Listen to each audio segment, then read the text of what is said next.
கேள்வி பார்வையாளருக்கு வணக்கம். இந்த நேர்காணலில் நாம் சந்திக்க இருக்கும் சிறப்பு விருந்தினர் உச்சநீதிமன்ற வழக்கறிஞர் கேஷ் ராகுல். வணக்கம். வணக்கம் தோழர். திமுக கூட்டணியை நம்ம ஊடகம் போன்ற பல்வேறு இடதுசாரி ஜனநாயக சக்தி ஊடகங்கள் ஆதரிச்சாலும் திமுக கூட்டணியில் இடம்பெற்றிருக்க தேமுதிக தொடர்ந்து ஒரு அந்நிய சக்தியாகவே பார்த்துக்கிட்டு வராங்க. அண்மையில் உங்களுக்கு தெரியும், கடலூர் மாவட்டத்தில் நடந்த ஒரு பிரச்சாரத்தை கூட தேமுதிக பொதுச் செயலாளர் பிரேமலதா விஜயகாந்த் அவர்கள் திருமாவளவர்களுக்கு அவமதிப்பு செய்த செயல் தேமுதிக நாங்கள் ஒரு 10 தொகுதியிலே நாங்கள் தோக்கடிப்போம், அந்த தொகுதியில் வேலை பார்க்க மாட்டோம் மாதிரி விசிகாரங்க தொடர்ந்து சோசியல் மீடியா எழுதுகிற பார்க்க முடியாது. தேமுதிகவுடைய கலனம் எப்படி இருக்கு? அந்த கடலூர் கூட்டத்தில் பிரேமலதா விஜயகாந்த் அவர்கள் மேடையில் சிரிச்சது என்பது வன்மையாக நான் கண்டிக்கிறேன். அப்போ நீ சனாதனத்தை உள்வாங்கிய ஒரு நபரா, ஜாதியை உள்வாங்கிய நபரா, ஆண்ட பரம்பரை பெருமை உனக்குள்ள இருக்கா, நீ பார்ப்பன கொத்தடிமையா, நீ சூத்திரனா நான் கேள்வி கேட்கிறேன். ஓகே, நீங்க பெண் என்பவர்கள் அரசியலுக்கு வரணும், நீங்க ஆதிக்கம் செலுத்தணும், அதிகாரத்துக்கு வரணும், தலைவியா வரணும், முதலமைச்சரா வரணும், அமைச்சரா வரணும், எம்எல்ஏ வரணும், எம்பியா வரணும், மாற்றுக்கிறதே கிடையாது. நம்ம பெண் விடுதலை ஆதரிக்கிறோம். தந்தை பெரியாருடைய பெண்களை சார்ந்த கருத்தியலை நம்ம ஆதரிக்கிறோம், அதுல மாற்றுக்கிறதே கிடையாது. ஆனா அன்று நக்கலா சிரிச்சதுக்கு என்ன அர்த்தம், அதை பிரேமலதா தயவுசெய்து விளக்கணும். சும்மாலாம் கடந்து போக முடியாது. அப்போ இது ஒடுக்கப்பட்ட மக்களை மிகப்பெரிய ஒரு லெவல்ல வேதனைப்படுத்தியிருக்கு. எழுச்சி தமிழர் தொல் திருமாவளவனுடைய விசிகா கட்சி நிர்வாகிகள், தொண்டர்கள், என்ன பட்டியல் சமூக மக்களை மிகப்பெரிய லெவலில் மனவேதனைப்படுத்தி இருக்கு. இதுக்கு தயவு செய்து பிரேமலதா அவர்கள் விளக்கம் கொடுத்து மன்னிப்பு கேட்கணும். இது முதலாவது என்னுடைய கருத்து. நீங்க இன்னொன்று புரிஞ்சுக்கோங்க, நான் தேமுதிக எப்பவுமே நம்ப மாட்டேன். தேமுதிக ஊசலாடக்கூடிய மதில் மேல் பூனை மாதிரி அங்கிட்டும் தாவும் இங்கிட்டும் தாவும். அது உறுதியான நிலைப்பாடு கிடையாது, தத்துவம் கிடையாது, கொள்கை கிடையாது, கோட்பாடு கிடையாது. அம்பேத்கரை, பெரியாரிய, மார்க்சிய கருத்தியல் சார்ந்து அவங்க என்னைக்காவது பயணமா இருக்காங்களா? ஏதாவது போராட்டத்துக்கு வந்திருக்காங்களா? களப்பணிக்கு வந்திருக்காங்களா? மக்கள் பணிக்கு வந்திருக்காங்களா? சொல்லுங்க, நீங்க எதுக்காக வந்திருக்காங்களா? சட்ட போராட்டம் நடத்திருக்காங்களா? சமூக போராட்டம் நடத்திருக்காங்களா? எதுவுமே செய்ய மாட்டாங்க தேமுதிக நம்ம எதுலையுமே நம்ப முடியாது தோழர். நான் ரொம்ப உறுதியா இருக்கேன். ஏன்னா திடீர்னு பாத்தீங்கன்னா RSS பாஜக கூட்டணிக்கு போவாங்க, என்டிஏக்கு போவாங்க, திடீர்னு திமுக கூட்டணிக்கு வருவாங்க, திடீர்னு மக்கள் நல கூட்டின்வாங்க, திடீர்னு தனித்து நிற்பாங்க. எந்த போராட்டத்துக்குமே தேமுதிக வராது. சமூகத்துக்கு ஏதாவது தேமுதிக செஞ்சிருக்கு நீங்க சொல்லுங்க. மக்களுக்கு, தமிழ்நாட்டு மக்களுக்கு ஏதாவது ஒன்று செஞ்சிருக்குன்னு சொல்லுங்க. விஜயகாந்த் செஞ்சிருக்காரு, மாற்றுக்கிறது கிடையாது. எதிர்கட்சி தலைவராக இருந்தாரு, தன்னோட ரசிகர் மன்றத்தை கட்சியா மாத்தினாரு, மக்களுக்கு பல சேவைகள் செஞ்சிருக்காரு. இது அரசியல் சேவை மட்டும் இல்ல, ஒரு மனிதாபிமானம் உள்ள சேவைகள் நிறைய செஞ்சிருக்காரு. விஜயகாந்த் அவர்கள் நம்ம என்றுமே மதிக்கிறோம், அது மாற்றுக்கிறதே கிடையாது. பிரேமலதா விஜயகாந்த், சுதீஷ், இப்ப இருக்க தேமுதிக நீங்க என்ன செஞ்சு கிழிச்சீங்க நீங்க சொல்லுங்க, அது பதில் சொல்லுங்க. விஜயகாந்த் மரணம் அடையும் போது அந்த தேமுதிக குளிதோண்டி புதைக்கப்பட்டு விட்டது கோயம்பேடு ஆபீஸ்ல. எங்க? கோயம்பேடு தேமுதிக ஆபீஸ்ல. அதுக்கப்புறம் அந்த ஆபீஸ், அந்த கட்சிக்கு என்ன இருக்கு, என்ன அங்கீகாரம் இருக்கு? வாக்கரசியல் ஏதாவது அங்கீகாரம் பெற்றிருக்கீங்களா? தேர்தல் அரசியல் ஏதாவது அங்கீகாரம் பெற்றிருக்கீங்களா? சொல்லுங்க. நீங்க ஏதாவது ஒரு அங்கீகாரம் நீங்க பெற்றிருக்கீங்களா? மக்கள் உங்களை விரும்புறாங்களா? உங்களுக்கு கிட்டத்தட்ட நான் சொல்றேன் தோழர், கடந்த தேர்தலில் தேமுதிக வாக்கு சதவீதம் என்பது 0.50. 1 லட்சம் வாக்கு தான் ஒட்டுமொத்த 60 தொகுதிகள் நின்ன தொகுதிகள் எல்லாத்துலயுமே. நீங்க மறந்துடாதீங்க. நீங்க நான் தரவுகளோட, டேட்டாஸோட, எவிடன்ஸோட தான் நான் பேசுவேன், ப்ரூஃபோட தான் நான் பேசுவேன். 0.50 எந்த கட்சியா எடுத்திருக்கானா? எதிர்கட்சியா இருந்த ஒரு கட்சி 0.50% வாக்கு, 1% கம்மி, ஃபியூ ஃபிராக்ஷன் தான். 1 லட்சம் வாக்கு, 1.5 லட்சம் என்னமோ சம்திங் 60 தொகுதிகள்ல. இருந்தே நீங்க தெரிஞ்சுக்கோங்க, தேமுதிக மக்கள் அங்கீகரிக்கல. நீங்க மாநில கட்சியா? நீங்க இப்ப எதிர்கட்சியா? இல்ல எதிர்கட்சியில எதுவும் ஒரு ஒன்னாத்த கட்சி அங்க வைக்கிறீங்களா? அதுவும் கிடையாது. தேசிய கட்சியா? நீங்க எதுவுமே கிடையாது. நீங்க இப்போ உங்களுக்கு எந்த லெவல நாங்க எடுத்துக்கிறது? மக்கள் செல்வாக்கு உங்களுக்கு எங்க இருக்கு? முதல்ல திமுக 10 தொகுதி கொடுத்தது, ராஜ்யசபா கொடுத்தது, அந்த டிஃபெண்டர் காரன்ற கூட என்னமோ வாங்கியிருக்காங்க. அப்புறம் என்னென்ன பரிமாற்றம் நடந்தது நமக்கு தெரியாது.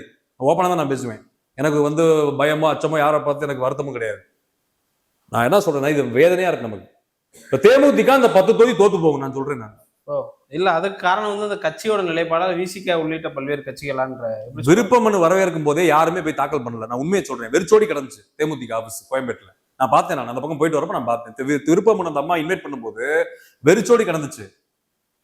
நீங்க தேமுதிக பாத்தீங்கன்னா L K Sudhish member of parliament Rajya Sabha ஆயிட்டார். தேமுதிக கட்சிக்காரன் தொண்டை வேணா வெடிவெடிச்சு கொண்டாடி பாத்தீங்களா நீங்க? தமிழ்நாடு முழுக்க ஆரவாரம் செஞ்சு பாத்தீங்களா நீங்க? எங்கேயாவது மகிழ்ச்சியை வெளிப்படுத்தி பாத்தீங்களா நீங்க? தமிழ்நாடு முழுக்க L K Sudhish member of parliament Rajya Sabha ஆன இல்ல.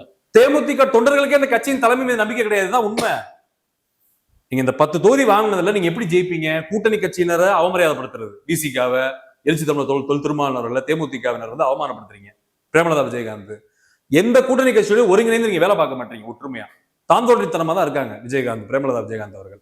பிரேமலதா விஜயகாந்த் எப்படி இருக்காங்கன்னா, அடுத்த புரட்சி தலைவி நான் தான்டா, நான் என் வாய்ஸ்க்கு ஒரு பவர் இருக்கடா மக்கள்கிட்ட, நான் தாண்டா பிரச்சார பீரங்கி, மதசார்பற்ற ஜனநாயக கூட்டணியில திமுகல, என்னை விட்டு அவங்க பிரச்சாரத்துக்கு ஆள் கிடையாதுன்ற திமிர்ல தான் அவங்க இருக்கிறாங்க. அப்படிதான் அவங்க வெளிப்படுத்துறாங்க. அவங்க பேச்சு, அவங்க வந்து ஊடகத்தை நடத்துற விதம், பிரஸ்ஸை நடத்துற விதம், மக்கள் நடத்துற விதம் ரொம்ப அடாவடித்தனமா அவங்க பேசுறது, அராஜகமா பேசுறது, திமிரா பேசுறது, இதெல்லாம் வந்து அரசியல் செட் ஆகாது.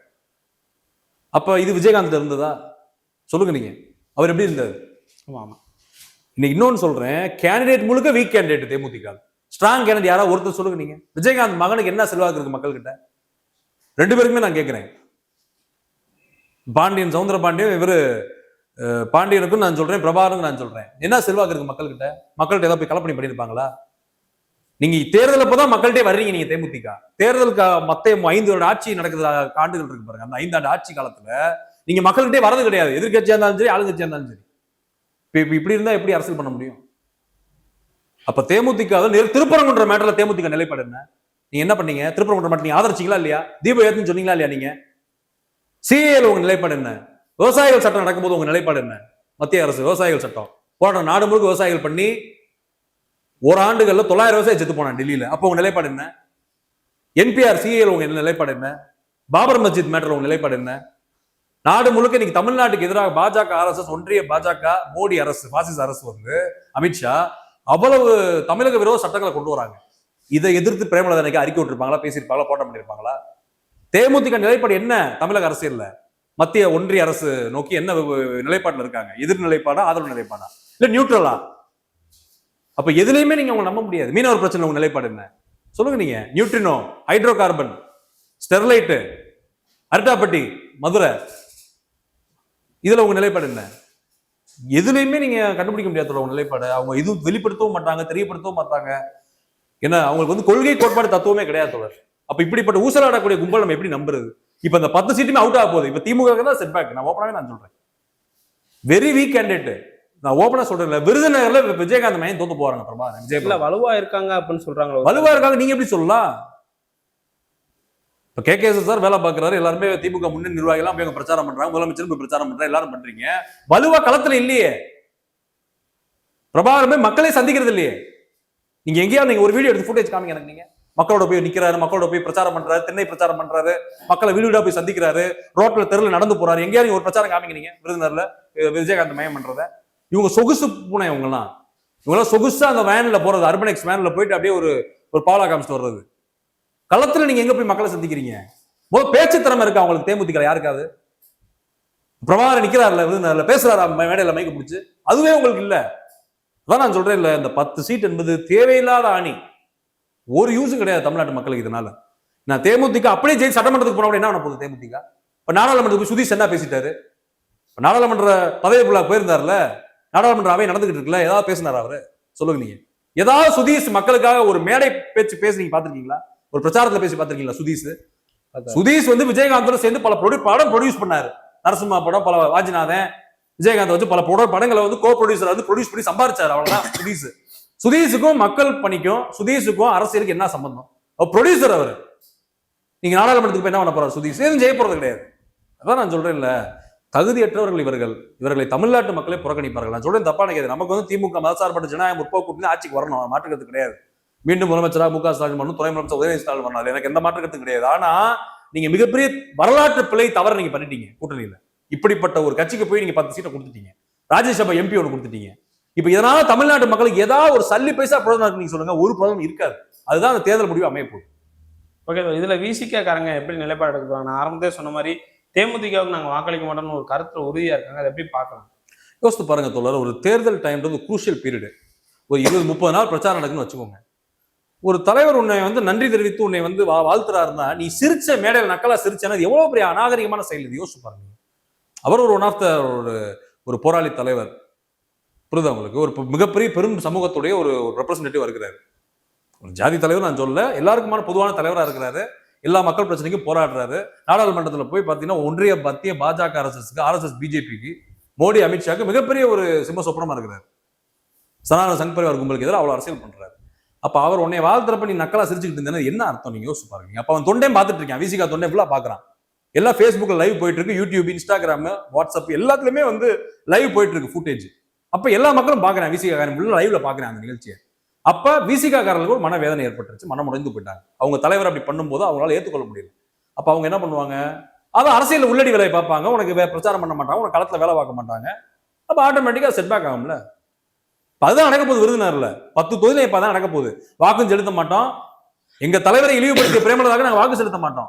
எங்க தலைவரை இழிவுபடுத்திய பிரேமலதாக்கு நாங்க வேலை பார்க்க மாட்டோம். இதான் அவங்க ஸ்டாண்ட் தேமுதிகக்கு. இப்ப யாரு தப்பு, யார் மேல தப்பு இருக்கு? விசிகா மேல தப்பு இருக்கா? விசிகா தொண்டர்கள் மேல தப்பு இருக்கா? எழுச்சி தமிழர் திருமாவளவன் மேல தப்பு இருக்கா? இல்ல. அப்புறம் பிரேமலதா மீது தான் தப்பு. பிரேமலதாவுடைய தயவு செய்து நீங்க மன்னிப்பு கேட்டுருங்க. ஓகே, தெளிவுபடுத்துங்க. ஏன் சிரிச்சீங்கன்னு தெளிவுபடுத்துங்க. அப்பதான் விசிகா தொண்டை வேலை வைப்பான். இல்ல விசிகா தொண்டை வேலை வாங்க மாட்டான், ஓட்டு போட மாட்டான். விசிகான்றது ஒரு வெற்றியை நிர்ணயம் பண்ணக்கூடிய ஒரு ஓட் பேங்க். எல்லா தொகுதியிலுமே தமிழ்நாடு முழுக்க 1000 2000 ஓட்டு கூட வச்சுக்கோங்க, 10,000 ஓட்டு கூட வச்சுக்கோங்க. அது மிகப்பெரிய வெற்றியை நிர்ணயம் பண்ணும். அப்ப நீ அவங்கள போய் பகச்சிட்டேன்னா எப்படி ஓட்டு விழும்? அவர் தயவு செய்து பிரேமலதா விஜயகாந்த் அவர்கள் ஆரம்பத்திலிருந்தே அவர் செய்தது எல்லாமே தவறு. இன்னொன்னு நான் சொல்றேன், ஒரு குற்றச்சாட்டு நான் பகிரங்கமா வைக்கிறேன். எஸ்பி வேலுமணியோட அதிமுக ஒரு டீலிங்ல இருக்கிறாங்க, அண்டர் கிரவுண்ட் டீலிங்ல. நான் ஓப்பனா நான் குற்றச்சாட்டு வைக்கிறேன் பிரேமலதா மீது, தேமுதிக மீது. ஈஷா யோகா என்ன நடந்தது? பிப்ரவரி 18 2026 எஸ்பி வேலுமணியை போய் பாக்குறாங்க. யாரா ஏற்பாட்டுல? ஜக்கி வாசுதேவ் ஏற்பாட்டுல அண்டர் கிரவுண்ட் டீலிங் போடுறாங்க. எனக்கு எவ்வளவு சீட்டு கொடுப்பேன், பேரம் நடக்குது, அங்கிட்டு பேரம் நடக்குது, திமுக பேரம் நடக்குது, பாஜக பேரம் நடக்குது. இப்படிப்பட்ட ஆள் தான் பிரேமலதா விஜயகாந்த், தேமுதிக.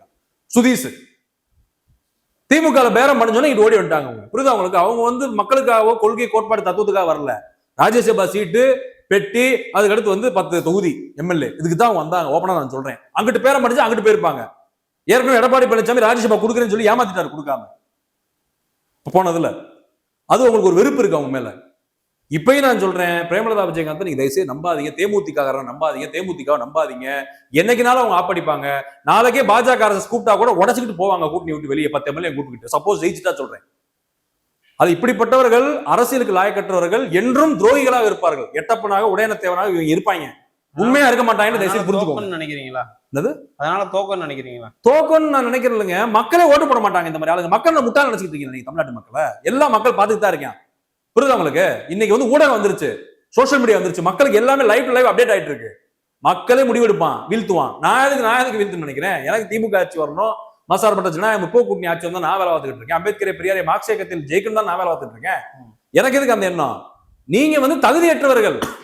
உங்களை தத்துவத்தில் கொள்கை கோட்பாடுகளை நம்ப முடியாது. அதனால நான் நம்பகத்தன்மை இல்லாம தானே தேமுதிக தூக்கி போட்டு மிதிக்கிறேன்.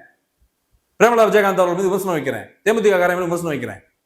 இவர்களை தயவுசெய்து நம்பாதீங்க. என்றும் இவர்கள் தமிழ்நாட்டுக்கு எதிரியா தான் இருப்பாங்க. ஓகே தான், நன்றி. நன்றி.